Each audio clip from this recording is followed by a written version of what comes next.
India Pakistan match के चक्कर में लोगों तक नहीं पहुंच पाई असली खबर। मोदी और बाबा बागेश्वर ने मिलकर कर दिया खेला। 99% लोग समझ ही नहीं पाए पहली बार हिंद के शेर सनातन के रक्षक मोदी और धीरेन्द्र शास्त्री क्यों हुए एक। बागेश्वर धाम पहुंचे प्रधानमंत्री मोदी ने हिंदू आस्था से नफरत करने वालों को दिया क्लियर मैसेज, बाबा और मोदी मिलकर करेंगे अब इलाज। जी, मध्य प्रदेश के छतरपुर जिले में स्थित बागेश्वर धाम में बन रहे कैंसर अस्पताल का शिलान्यास करने के बाद पीएम मोदी ने कहा कि नेताओं का एक वर्ग ऐसा है जो लोगों को तोड़ने में लगा हुआ है। एक तरफ तो लोग भारत पाकिस्तान मैच में बिजी थे, दूसरी तरफ पीएम मोदी और बाबा बागेश्वर ने बड़ा खेल कर दिया। पीएम मोदी ने 218 करोड़ की लागत से लगभग 11 हेक्टेयर क्षेत्र में बनने वाले साइंस और रिसर्च सेंटर का शिलान्यास किया।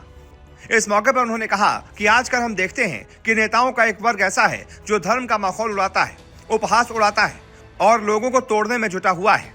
बहुत बार विदेशी ताकतें भी इन लोगों का साथ देकर देश और धर्म को कमजोर करने की कोशिश करते हुए दिखाई देते हैं।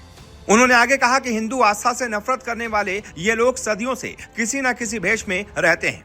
गुलामी की मानसिकता से घिरे हुए ये लोग हमारी मान्यताओं और मंदिरों पर, हमारे संत संस्कृति और सिद्धांतों पर हमला करते रहते हैं। ये लोग हमारे पर्व परंपराओं और प्रथाओं को गाली देते हैं, जो धर्म, संस्कृति और स्वभाव से ही प्रगतिशील है, उस पर कीचड़ उछाड़ने की हिम्मत दिखाते हैं। हमारे समाज को बांटना, उसकी एकता को तोड़ना ही इनका असली एजेंडा है। वहीं बागेश्वर धाम के पीठाधीश्वर धीरेन्द्र कृष्ण शास्त्री की तारीफ करते हुए पीएम मोदी ने कहा कि धीरेन्द्र शास्त्री काफी समय से देश में एकता के मंत्र को लेकर लोगों को जागरूक करते आए हैं। अब उन्होंने समाज और मानवता के हित में एक फैसला लिया है। इस कैंसर संस्थान के निर्माण की ठानी है, यानी अब बागेश्वर धाम में भजन, भोजन और निरोगी जीवन तीनों का आशीर्वाद मिलेगा। हमारे मठ मंदिर धाम एक और पूजन और साधना के केंद्र रहे हैं, तो दूसरी ओर विज्ञान और सामाजिक चिंतन, सामाजिक चेतना के भी केंद्र रहे हैं। आपको बता दें, प्रयागराज में चल रहे महाकुंभ की चर्चा करते हुए पीएम मोदी ने कहा कि महाकुंभ की हर तरफ चर्चा हो रही है। महाकुंभ अब पूर्णता की ओर है। अब तक करोड़ों लोग वहां पहुंच चुके हैं।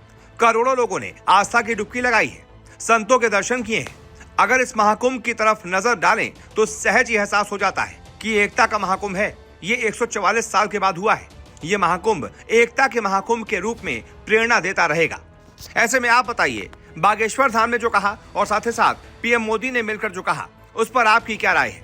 आप इसे किस नजर से देखते हैं?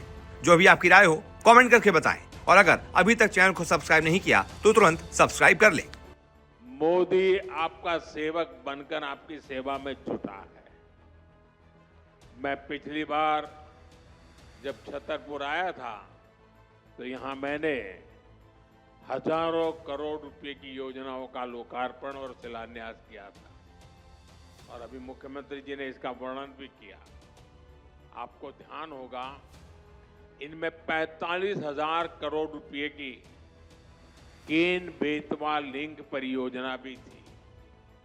ये परियोजना कितने दशकों से लटकी हुई थी, कितनी सरकारें आई चली गई, हर पार्टी के नेता भी बुंदेलखंड आते थे, लेकिन यहां पानी की किल्लत बढ़ती ही चली गई।